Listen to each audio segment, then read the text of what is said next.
it a little bit. We just sweeten it a little bit. Okay, this one is for the bartenders. I don't think I realized how hard this was. Hey, if you don't spill nothing behind the bar, you ain't doing it right. Okay? Yeah. Mixology companies are on the rise right now, but So Mixxy was actually one of the first I'd seen scale into products and events. Now, my girl Ty was busy, but she so graciously let us steal her away for a few minutes just to talk to us about what it takes to own a mixology company. It's Chrissy, your favorite side quest queen, and today we're gonna learn about what it takes to have your own mixology company. Enjoy. Where we left off was, how does one kind of get into this business? How did you get into this business? You were in insurance, and that's like the last thing we heard before the crowd came rushing in. So the bar's supposed to open at 4:00. They came at 3:30, so we have to hurry up. It's Friday. They are ready to drink. Okay, and that is how it is with events. Yeah. So how did I get into it? Kind of had like a quarter life crisis after my mom passed, and I just needed to start over. Like I just felt like what I was doing in insurance, while it was very rewarding to me, I don't feel like I was fulfilled. So I went on this journey to like find myself. That's what made me and prompted me to move abroad, go get my MBA. Getting my MBA was my excuse to move abroad. So I did that. But the program I did was an entrepreneurial program, a 1 year, 13-month program in Spain. And basically it taught us how to build a business. Like that was our coursework, was literally from the ground, building the lean startup approach. Yeah. So we were overseas doing that. COVID happened. Yeah. And our program kind of got sidetracked. Everything went virtual. And so, let me back up really quickly, because before I left to go abroad, I was still working for this insurance company. I got laid off unexpectedly.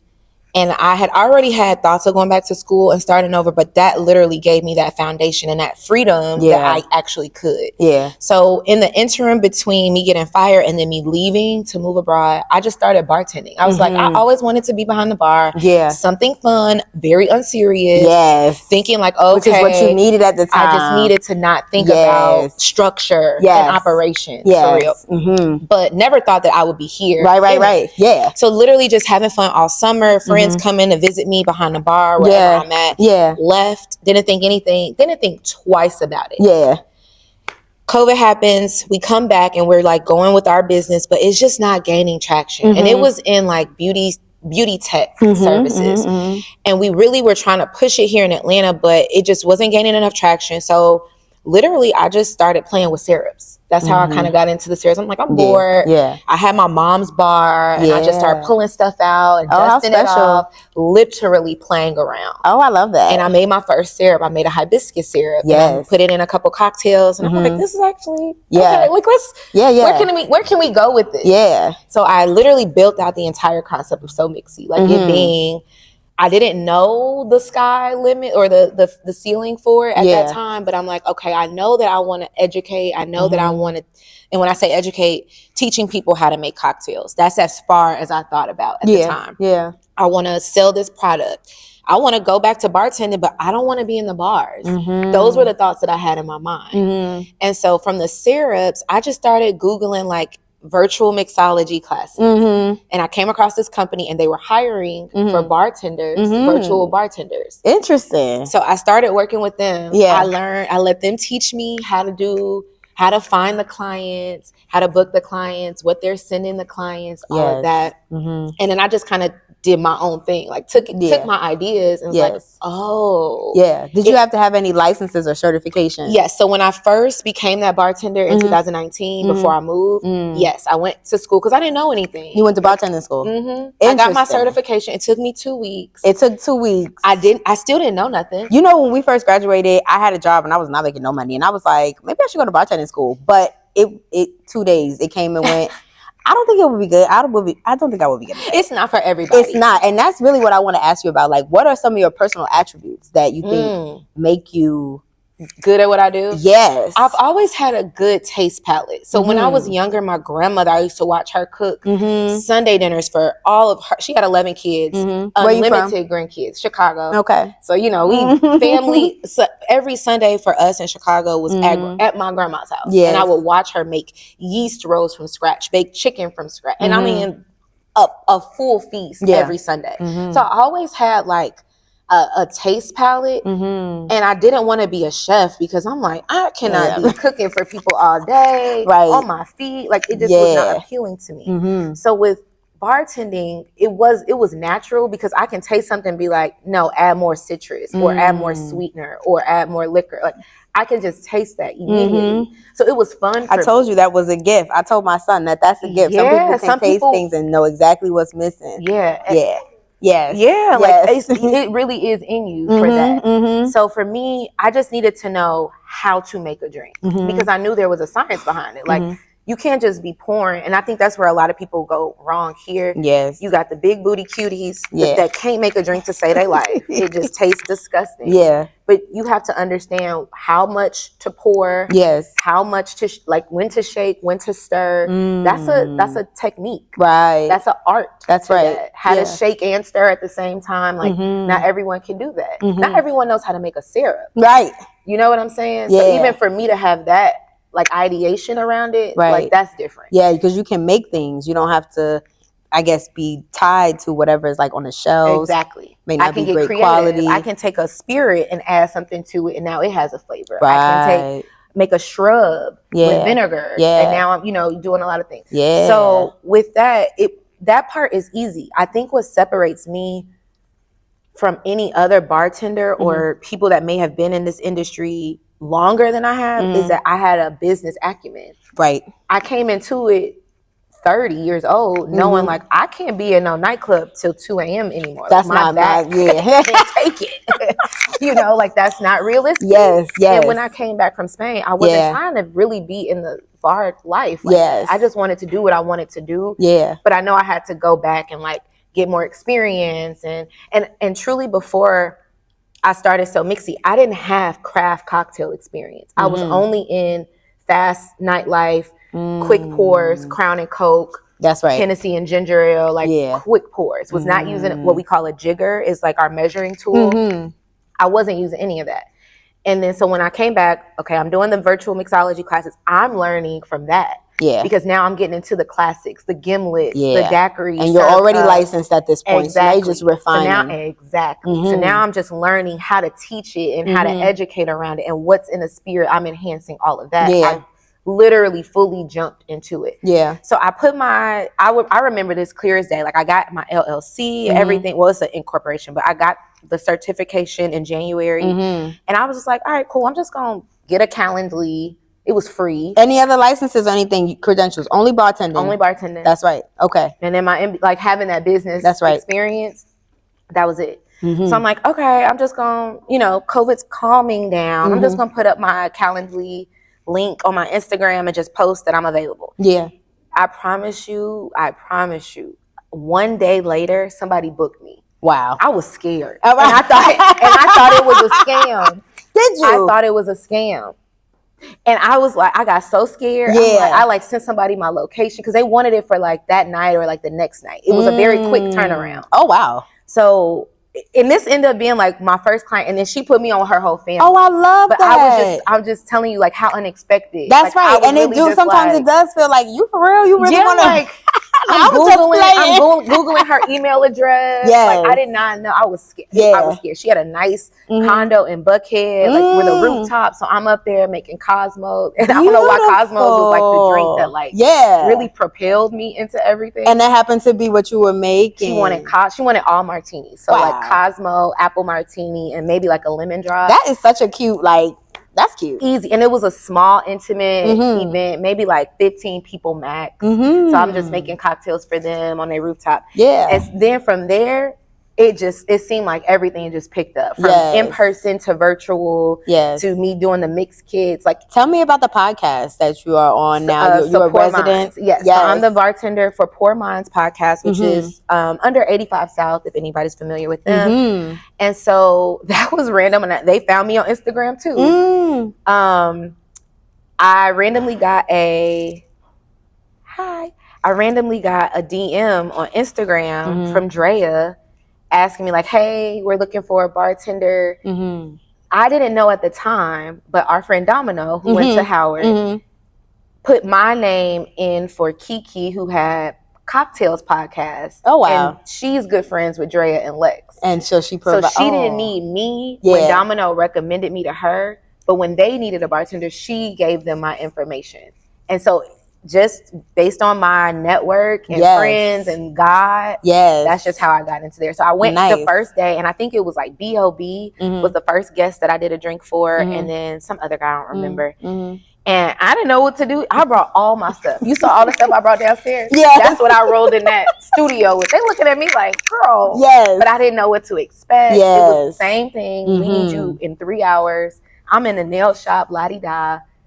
But it ended up being like successful. Like they didn't need to coach me to be ready for camera because I'm already ready for camera. I do this all the time. So when I went in there, they gave me the, you know, freedom to do or make whatever I wanted to for them. I did my thing, introduced it, talked about it, did my little 1 minute spiel. All right, cool. That's it, And so they asked, like, hey, we actually might need you every week. That's cool. You know what I'm saying? So you go once a week to record? Once a week, yep. Every Wednesdays we usually shoot. And we might do 1 episode. Usually we do 2 episodes. And it's just, I've built that into my schedule now. That's amazing. Yeah. That was a huge blessing. Yeah. And that gave, honestly, the podcast gives me the exposure to continue to not only run my business, but for me to refine my technique in speaking, creating cocktails, because that's not easy. People think that shit is easy. I look at comments. And somebody ate me up in the comments one time. Oh, they ate me up. They was like, I made a drink for somebody and it was pink. I think it was Marco, Funny Marco. I made the drink and it was pink or pinkish. And they was like, all right, Ty, I've had enough of you. You can't be making the same looking drinks. Ate me up. Okay. And you said, I think the next day I came back, I had did some scrub. I made an oleo. I said, what thing you ain't gonna do? And talk about me. Talk about me, hon. Okay. It was green, blue. I'm gonna give you every color of the rainbow. Yes. So like things like that, you have to have thick skin in this game. And that's something that I didn't understand when I took that role. Now I get it. I was just about to ask you, what's something you didn't expect and you answered it. No, Is there anything that's else? about Poor Minds. I think with this business, one thing that I didn't expect, having an influence. Like I didn't think that this was anything brand new. I didn't think twice about it. I was just like, how can I find my way? But now when people like reach out to me or like say how much of an impact I've had on them, I now can understand it a little bit more.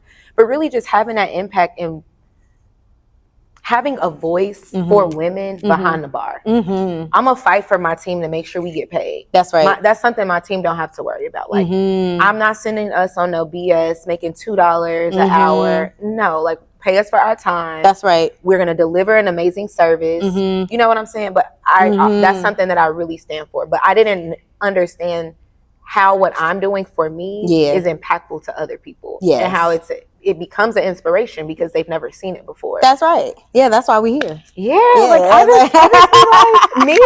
Yes, you. Yes. Tell me, what is the day-to-day like? Do you work every day? Yes.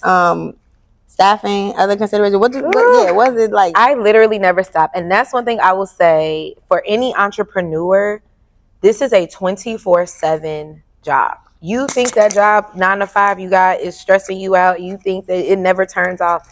When you want to operate your own business, this never ends. If my bartender didn't show up today, it would be me down there shaking and moving around. Like you would have just been. I would have been making. And I would have been maybe I could have making a drink. You know what I mean? Yeah. But you got to understand that, and that has happened to me before.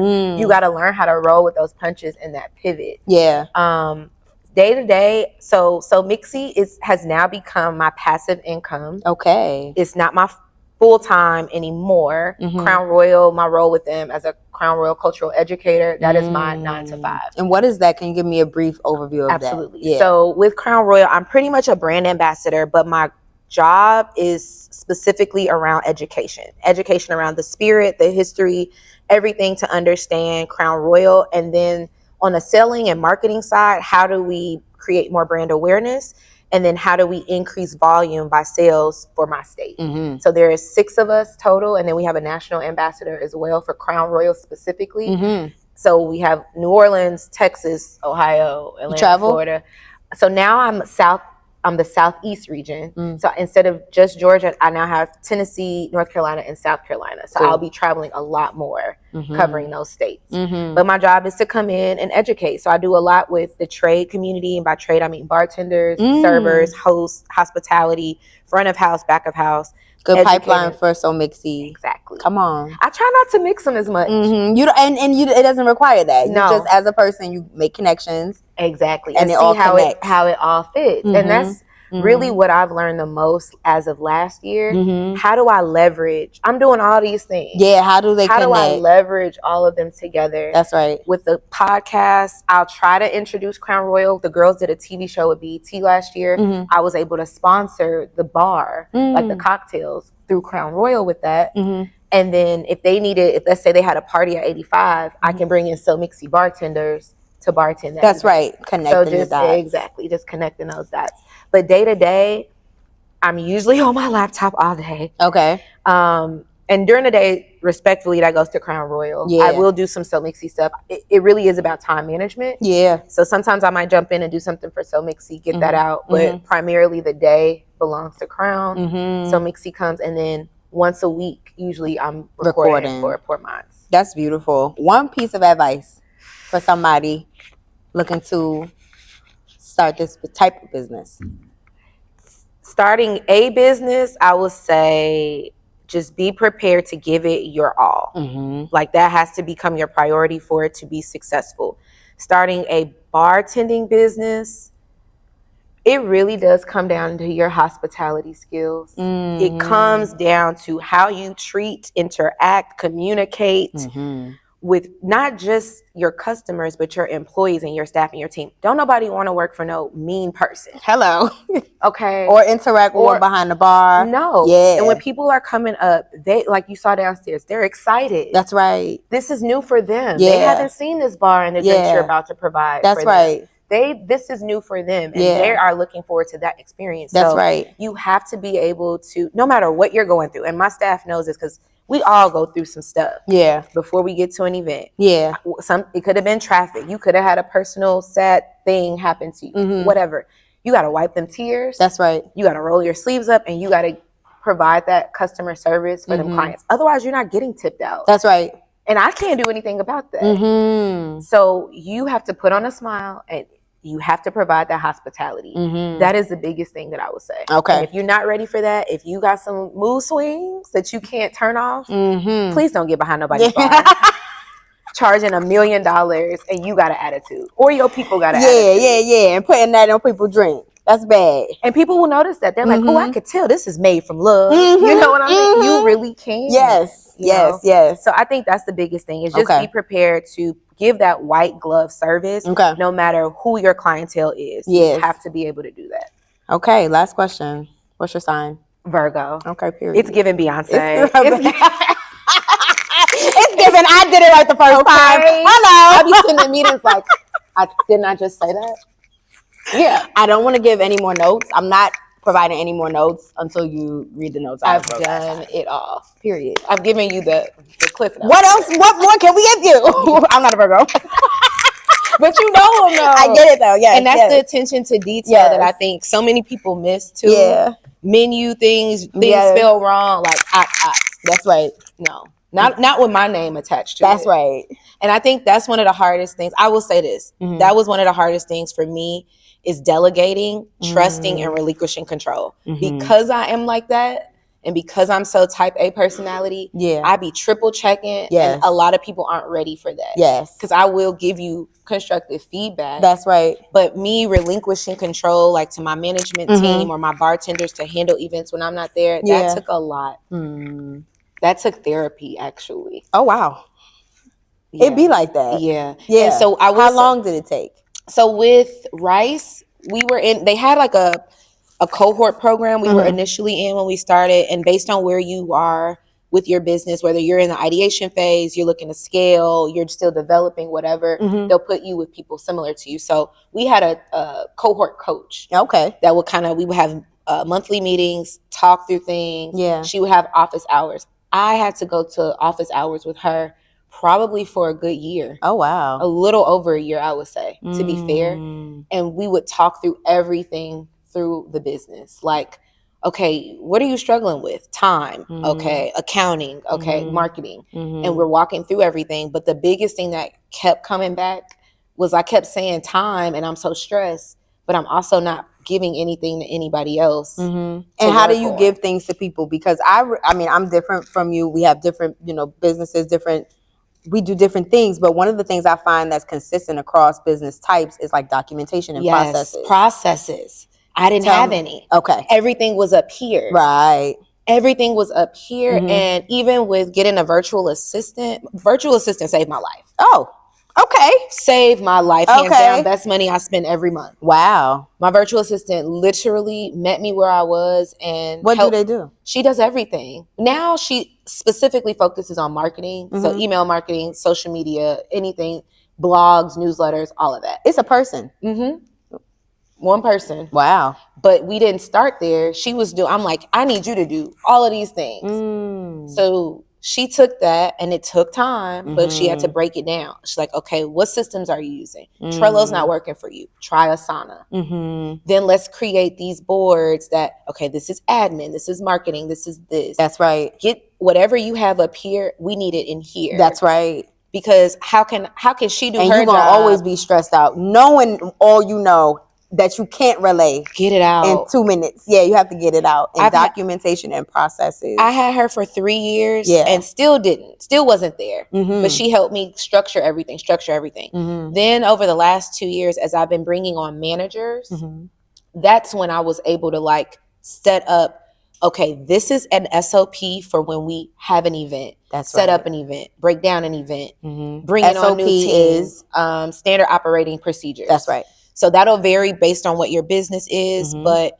I needed something that would train new bartenders. I needed a operation process that would, when we get a new inquiry from a client, first of all, how do we get an inquiry? Where does it go? Who does it go to? What happens next? Who creates the invoice?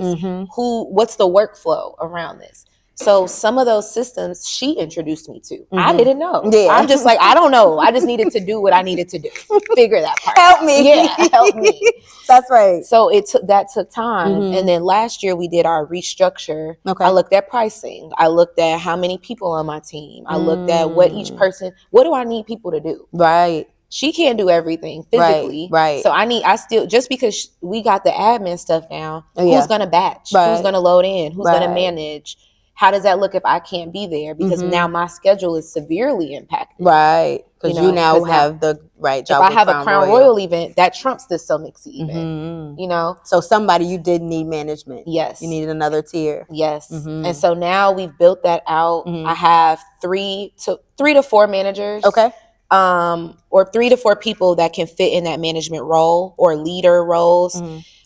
We've created systems. They're in Asana. They have email addresses now because also I was frugal. Yeah. I don't want to pay for someone else's email. But can we talk about that for 2 seconds? I know we're going way over, but one of the things that people think about all the time is like, oh, I'm starting a business and I got to do all these things immediately. I got to get the website and get the email addresses and get the right? But what usually works is I'm building this. I'm just going to build as I go. Yes. And I might just be using a Gmail for a little while, but if it's working, if I'm getting bookings through Instagram, it really doesn't matter. Yes. I want you to talk to me more about how you did that. Yeah. And I went through so many different types of systems. Like I said, I started with Calendly. Yeah. Then we realized that wasn't really serving us.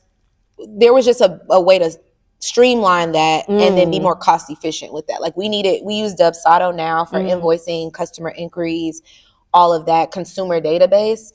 And now that cuts down on having to go through an extra step, an extra layer. But I didn't know that. Right. At first I was just using Shopify and Calendly. That's all I had. Yeah. Now we use Asana because we needed something to monitor tasks and hold people accountable. That makes me feel safer.